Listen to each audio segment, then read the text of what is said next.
¿Qué tal? ¿Cómo están? Muy buenas noches. Bienvenidos al Bote Pronto de hoy. Hoy es martes 18 de mayo. Déjenme saludar primero a Alexandra Zapata. Ale, ¿cómo estás? Carlos, qué gusto. Ayer el INEGI dio a conocer algo que creo que nos importa siempre, pero creo que después de pandemia, empezando a salir pandemia, empezando a recuperar algo de lo mucho perdido, importaba más, que es la encuesta nacional sobre ocupación y empleo. Y por eso, Edgar, gracias por estar aquí con nosotros. Queremos ver algunos detalles. Por supuesto, vamos a hablar del asunto de las mujeres y el empleo, que importó mucho, pero creo que hay otros detalles que importan, de los cuales hablar también. Entonces, yo aquí, los martes, siempre, Ale empieza con la primera pregunta. Ale, adelante.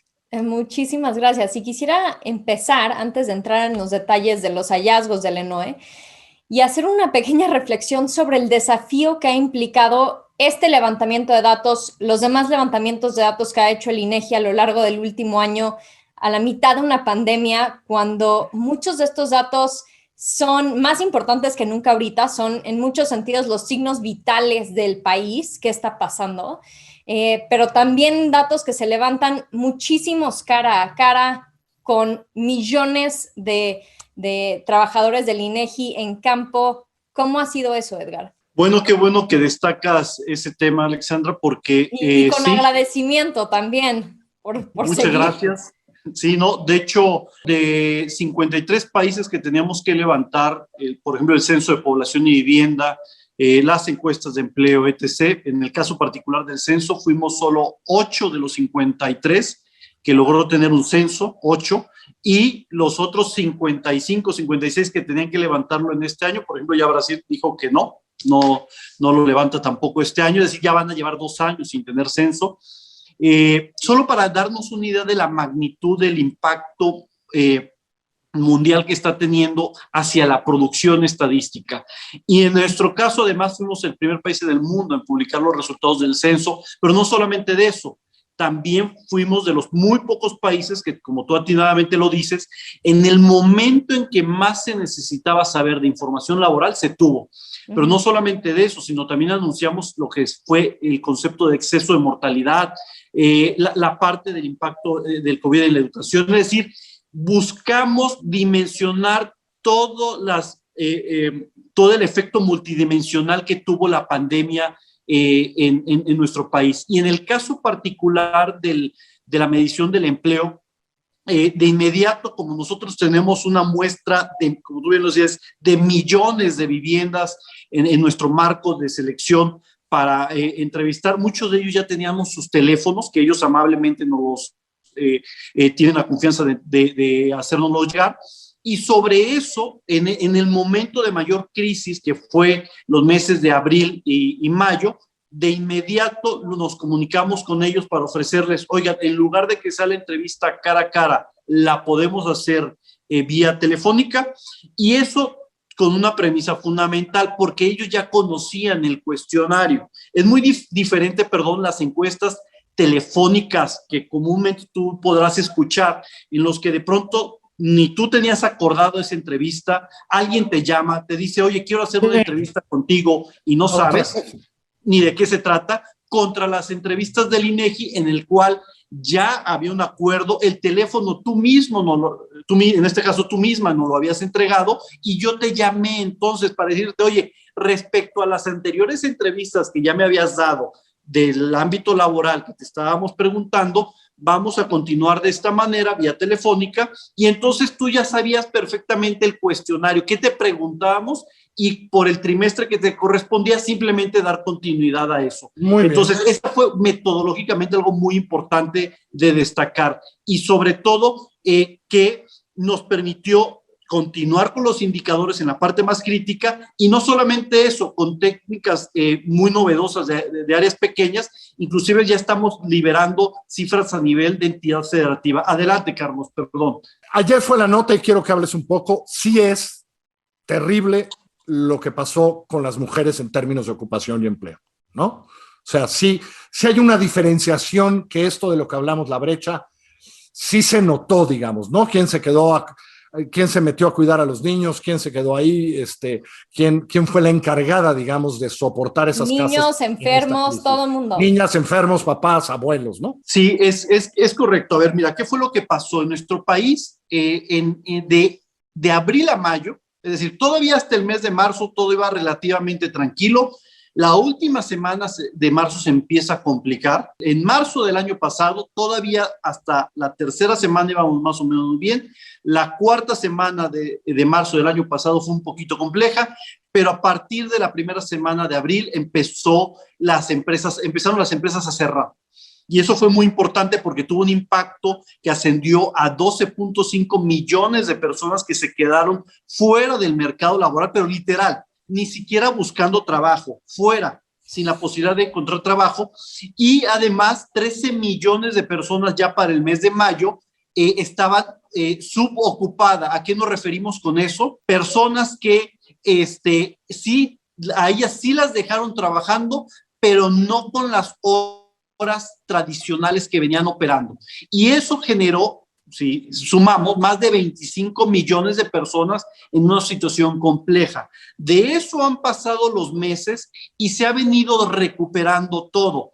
Sin embargo, y ustedes de manera obvia ya lo han revisado y lo han visto por sus experiencias personales, el mayor sector afectado fue el sector terciario. ¿A qué nos referimos con el sector terciario? Servicios, hotelería, restaurantes, comercios, etc.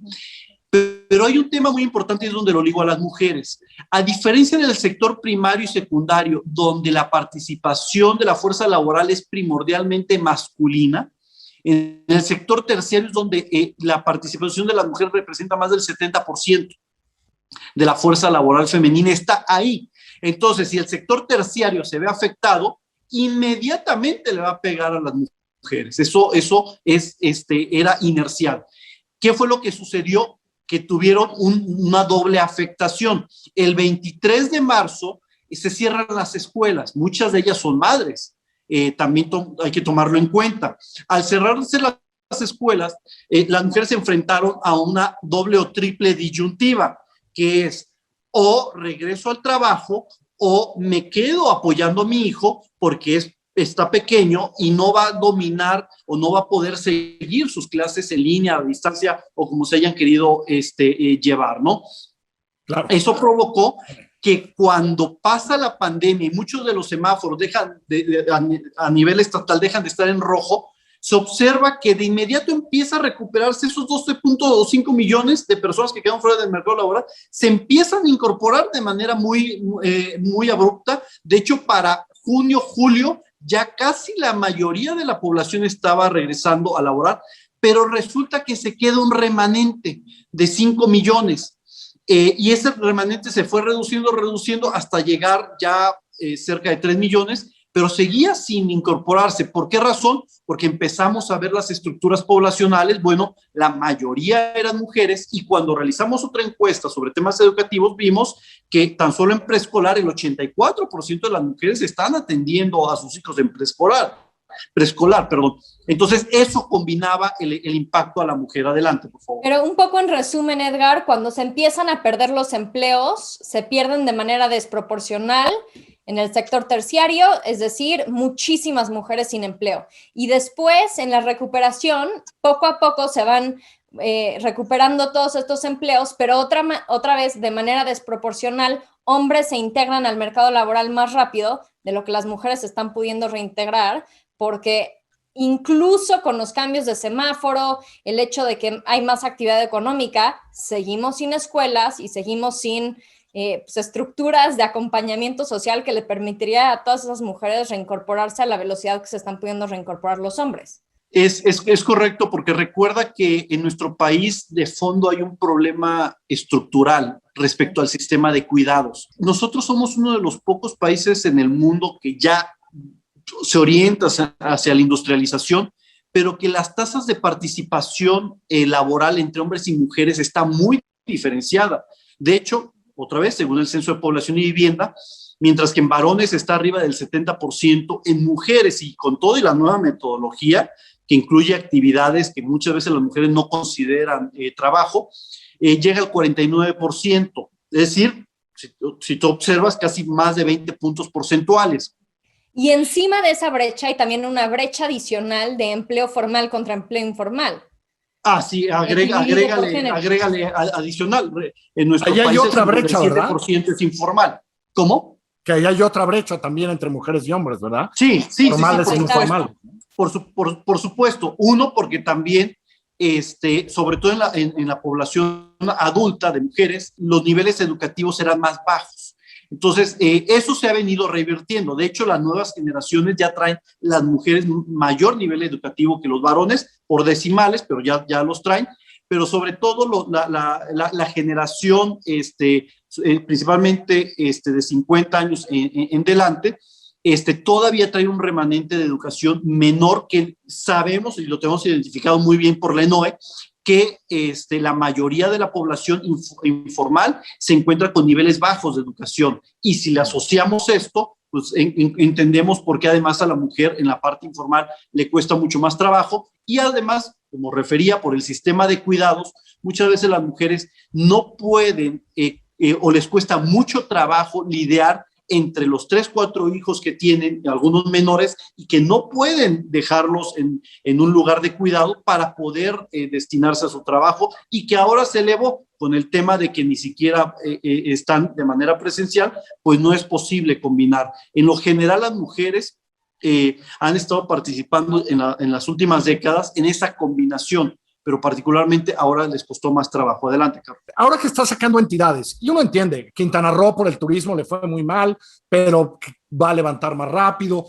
A CDMX, porque fuimos centro de pandemia algún tiempo, no nos fue nada bien. ¿Algo que te sorprenda de lo que estás viendo en términos regionales que a lo mejor no esperabas después de verlo tanto tiempo? Yo creo que era normal todo lo que se ha venido presentando. Como tú bien lo dices, la Ciudad de México y Quintana Roo era de esperarse que iban a sufrir, junto con Baja California Sur, los mayores embates de la pandemia, porque ya nos venía alertando que era servicios donde se empezaba a impactar esto. Sí, sin duda nos llamó mucho la atención que los estados industrializados, sin duda Nuevo León a la cabeza, pero Chihuahua, San Luis Potosí, Sonora, no sufrieron tanto el embate porque su economía está muy orientada precisamente al sector secundario. Entonces, eso es lo que les benefició el no verse tan afectado. Pero también esa es una de las conclusiones que nos lleva a recapacitar cómo a veces las entidades deben de diversificar más sus economías. Se nos acabó el tiempo, pero pues sí, que piensen en Quintana Roo y allá en Los Cabos si se ponen a hacer otra cosa, porque si no, si el turismo se acaba, así les va a ir. Edgar, fue un placer, de verdad. Mil gracias por esto. Perdón, se nos acabó el tiempo. Ale, gracias. Muchas gracias. Ale, muchísimas gracias. Un fuerte abrazo.